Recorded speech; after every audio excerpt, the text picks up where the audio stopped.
Welcome to one of the most mind-bending concepts in programming. Recursion and scope.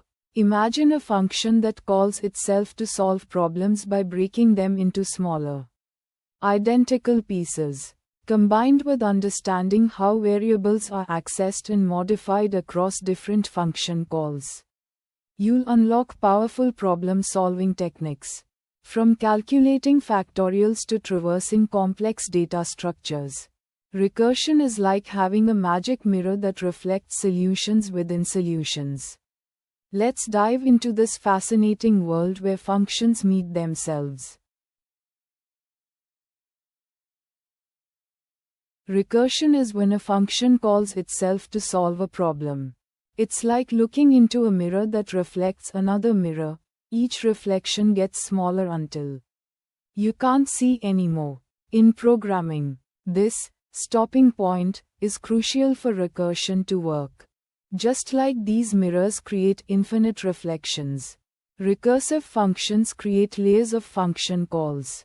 But unlike infinite mirrors, recursive functions must have a base case, a condition that stops the recursion. Every recursive function has two essential parts: a base case and a recursive case. Let's examine these components using the classic factorial example. The base case prevents infinite recursion. It's when we know the answer directly. The recursive case breaks the problem into smaller pieces. Notice how factorial of 5 becomes 5 times factorial of 4. And so on, until we reach the base case. Then the function calls, unwind, back up, calculating the final result. Let's visualize how the call stack grows and shrinks as we trace through factorial of 4. This will show you exactly how recursion works behind the scenes. Watch as each function call gets added to the stack. The stack grows downward as we make recursive calls, then shrinks upward as functions return values. This visualization shows why recursion uses more memory. Each call stays in memory until its recursive calls complete. Before diving deeper into recursion, we need to understand scope, the rules that determine where variables can be accessed in your program. Python follows the LEGB rule: local, enclosing, global, and built-in scope. LEGB represents the order Python searches for variables. Local scope is inside the current function. Enclosing scope is in outer functions. Global scope is at the module level. Built-in scope contains Python's built-in functions and constants. Python searches in this exact order when looking for a variable. Let's see how different scopes work with practical examples. Here we see all scopes in action. The inner function can read variables from enclosing and global scopes. The non-local keyword lets us modify variables in the enclosing scope, while global lets us modify global variables. Notice how the local variable x doesn't affect the global variable x, they exist in different scopes. Now let's see how scope behaves in recursive functions. Each recursive call creates its own local scope, which is crucial for recursion to work correctly. Each recursive call gets its own copy of parameters and local variables. This is why the parameter, n, can have different values simultaneously. Each exists in its own local scope. The print statements help us trace how the program flows through recursive calls and returns. Let's explore different types of recursive patterns you'll encounter frequently. Linear recursion makes one recursive call per function execution. Examples include summing lists, reversing strings, and binary search. These patterns break problems into smaller pieces linearly. Tree recursion makes multiple recursive calls, creating a branching pattern.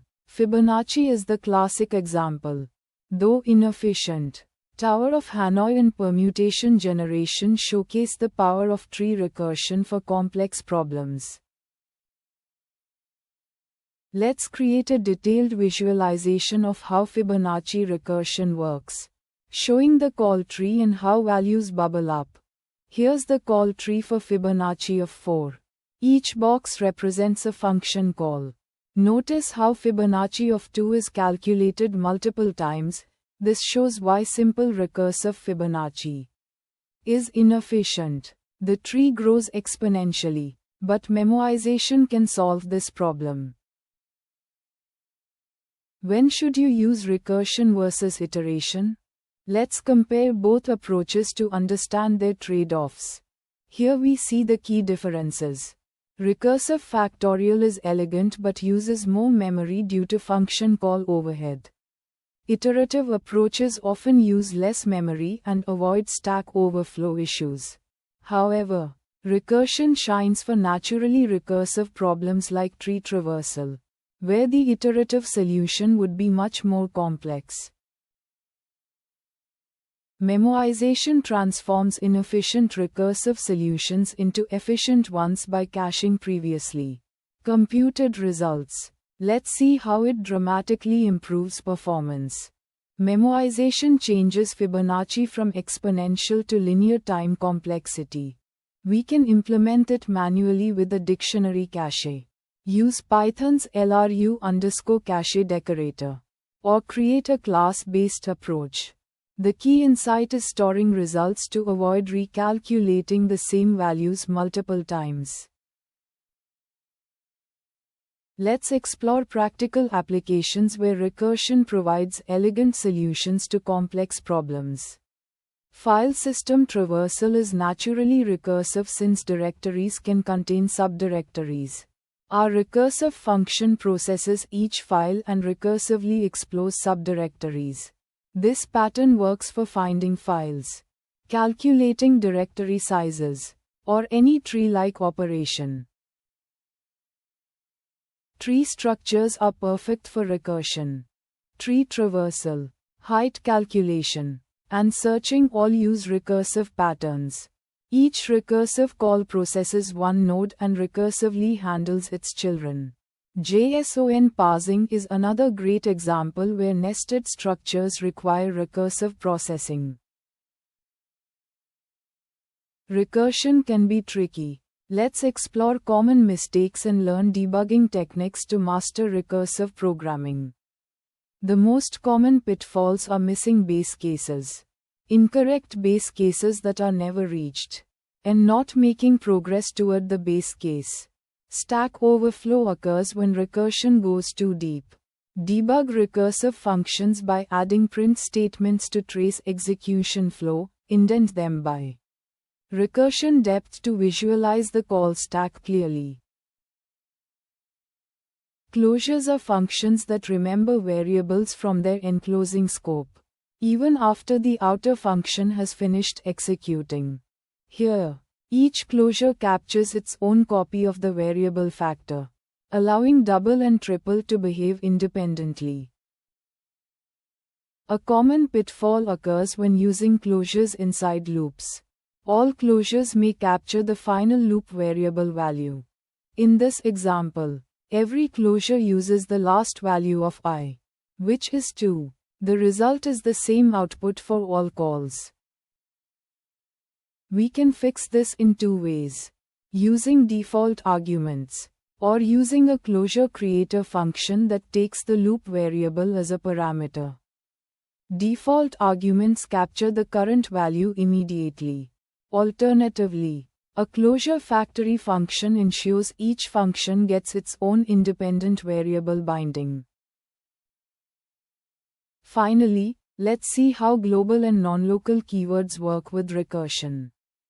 Global modifies a variable at the module level, while non-local changes a variable in an enclosing function scope, allowing state to persist across recursive calls. Tail recursion is when the recursive call is the very last operation in the function. This pattern allows results to be passed forward in parameters rather than computed after return. Here, the recursive call is the final action. We multiply before the call, passing the updated result as an argument. In non-tail recursion, operations happen after the recursive call returns, which can be less efficient. Here, multiplication happens after the recursive call finishes. This prevents it from being easily transformed into an iterative loop. Tail recursion can be directly converted into an iterative version, eliminating the risk of hitting Python's recursion limit. This loop mimics the tail recursive structure but uses iteration, making it safe for large inputs. Tail recursion isn't just for math formulas. Here's how it works with summing a list. We pass the running total forward through the accumulator parameter, making it tail recursive. Fibonacci can also benefit from tail recursion, reducing complexity from exponential to linear. Instead of recalculating overlapping subproblems, we simply pass forward the two most recent values. Python doesn't optimize tail calls automatically, but we can simulate it using a technique called a trampoline. The trampoline turns recursive calls into a series of callable objects executed in a loop, avoiding deep recursion entirely. Here's a practical framework to help you decide between recursive and iterative approaches. Start by asking if the problem has natural recursive structure like trees, fractals, or divide and conquer algorithms. If yes, consider how deep the recursion might go. For shallow recursion, go recursive for clarity. For deep recursion, consider iteration to avoid stack overflow. If the problem doesn't have recursive structure, iteration is usually better. We start by creating a timing decorator to measure execution speed of our functions. This wrapper measures how long a function takes to run, which is essential when comparing different algorithms. Next, we use the tracemalloc library to track peak memory usage during function execution. By pairing this with our timing decorator, we get a full picture of both speed and memory performance. Let's implement three versions of Fibonacci: naive recursive, iterative, and memoized. The naive recursive version is extremely slow. The iterative one is fast and memory efficient. And the memoized version trades a bit of memory for much faster performance. Running these functions for n equals 35, we see huge performance differences. This makes it clear that the algorithm choice has a far bigger effect than micro-optimizations. Python has a recursion depth limit, so deep recursion will eventually raise a recursion error. This function attempts to recurse until hitting the limit, which on most systems is around 1000 calls. Let's consolidate the key best practices for writing effective recursive code and managing scope correctly. Key recursion practices include defining clear base cases, ensuring progress toward them, and using memoization for efficiency. For scope, understand the LEGB lookup order and be careful with closures. Performance-wise, profile your solutions and watch for stack overflow in deep recursion. Remember, each recursive call creates independent local scope, which is crucial for recursion to work correctly.